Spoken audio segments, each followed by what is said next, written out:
Ate ng Barangay 13 to be si Mayu Makapagal.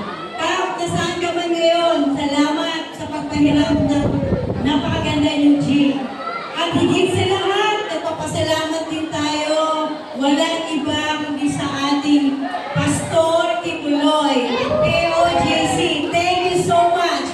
Actually po talaga napakalaki ng tulong ng KOJC sa lahat ng mga ginagawa naming event. Palagi po kami invited from Hong Kong to Japan. Nagagaling mo lang din po doon. Ngayon, ako po si Grace, kapatid ni Senator De La Rosa. Magkakawin ba kami? May kawin kami, may buhok lang po ako. Ngayon po, nandito po ako ngayon. Bilang tinatawag niya, pinapakatid niya po sa inyo ang pasasalamat, pagsuporta po sa lahat ng kandidato ng PDP Laban. Ngayon po, sino po ba talaga si Senator Bato? Naging PNP chief po siya, alam po natin lahat yun. Ito ba?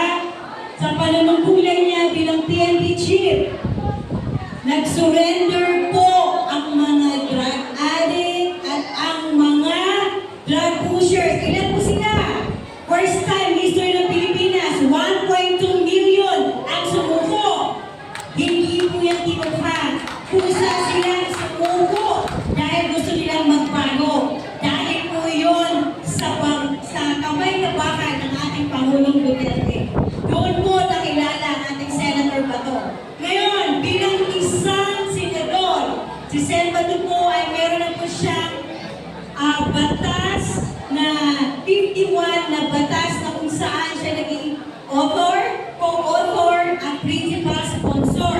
Sa principal sponsor po, meron po siyang 5 batas na kung saan siya ay nakipaglaban para ito magiging isang batas. Isa na po dyan ang ating RA 11549 kung saan ito po yung tinatawag nating High Equality Act. Kung saan para pwede sa mga police, Bureau of Fire, Bucor, kung saan po binabaan po natin yung height ng ating mga mga pulis na makapasok po. Dahil po, hindi yung kaman, hindi po hadlang ang pagiging maliit para po makapasok po tayo na pagiging sa pulis, Bureau of Fire. Hindi, yung puso po natin, yung pagsiservisyo. At naipasa na po yan. Kaya po yung 5-4 dati, 5-2 na ngayon sa lalaki. Sa babae naman yung dating 5-2, pwede na po yung 5. So napakalaki na po ng chance ng lahat na pumasok at magservisyo sa ating gobyerno dahil po sa batas na ito. Eh katulad po, baka pwede na pero wala na pa ako sa edad. So yun po yung mga batas ni Senator Bato. At bukod po doon, tanungin niyo po ba ako personal bilang isang kapatid ni Senator Bato kung paano po siya nung maliliit kami. Personal na namin mo na tayo. Si Sen Bato po talaga since maliliit pa kami siya talaga nag-aalaga sa amin. Nagluluto, naglalabang, pinapakit. Alam mo po lahat, napakahirap lang po namin. Hindi na humingi sa inyo yan. Si Sen Bato po yung nag-aalaga tayo sa amin kasi yung parents namin nagtatrabaho. Yung nanay ko, nagtitinda ng isda. Yung father ko, tricycle driver. So siya po yung panganay, pangalawa sa panganay, pero siya yung tumayo bilang aming kuya talaga. Kaya yung relationship namin magkakapatid, napaka-close po talaga dahil po doon. At meron din siyang, masyado strict sa amin yan. Hindi pa siya naging military strict na po sa amin yan. Dahil noon, pinapakain niya kami, at magkakapatid, yung kami, o ano na kasi hindi na pinapakain. Ang rules sa amin, pag kumain kami, bawal kami magkalat. So, ibig sabihin, isang buke, isang palo. Isipin mo yun? Pag kumakain kami, pag may kalat kami, gano'n papalain kami.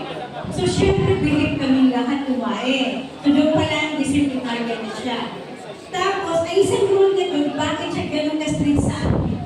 Is because, dahil pag nagkalat kami, siya nililinis. O, di ba? Napaka-organize niya talaga nung pala ito. Ang brother namin is very organized yan, very disciplinarian din, at tingin sa lahat ng pagmamahal. Wala ako kami masabi dyan. Kaya kami ngayon, ano man itong narating namin sa buhay, ito ay bigay ng Diyos. Never namin pinangarap ito, ngunit pinigay ito sa amin. Kaya kami magkakapatid na nandito para tulungan siya magsilbi. Pwede na mo naman talaga hindi kami magsasalita, pero galing sa puso namin ang ating servisyo. Dahil ako rin po mismo, galing ako sa gobyerno, galing ako sa DSWD, kaya alam ko po ang hinaing ng bawat isa. Yan po yun. Ngayon, at ito hiningi lang po namin sa inyo, December, ito hiningi na sa akin na kung pwede po, pumoto tayong lahat. Dahil po, sa pagboto natin ngayon, ito po ay karapatan natin at higit sa lahat, dito lang po ang pagkakataon na kung saan magkaroon tayo ng equal footing sa ating lipunan.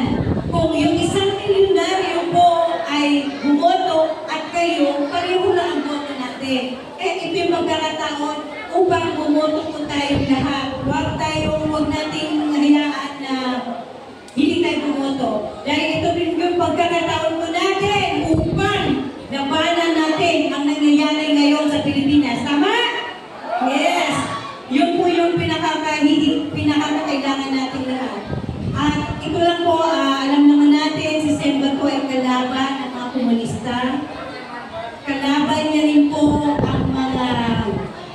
ang kalaban niya rin po itong mga drugs at ang korupsyon. Pero meron din siyang pusong bato sa mga masasamang tao at meron siyang pusong mamon sa nangangailangan. Kaya ngayong eleksyon po, huwag natin kalimutan, December, patigit sila po ang lahat ng Duterte.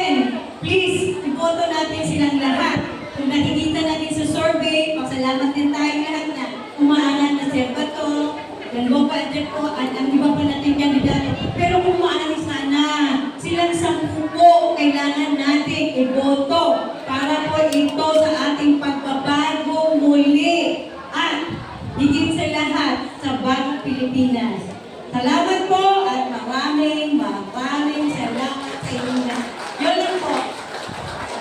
Okay. Maraming salamat po kay Grace, no? So, ayun,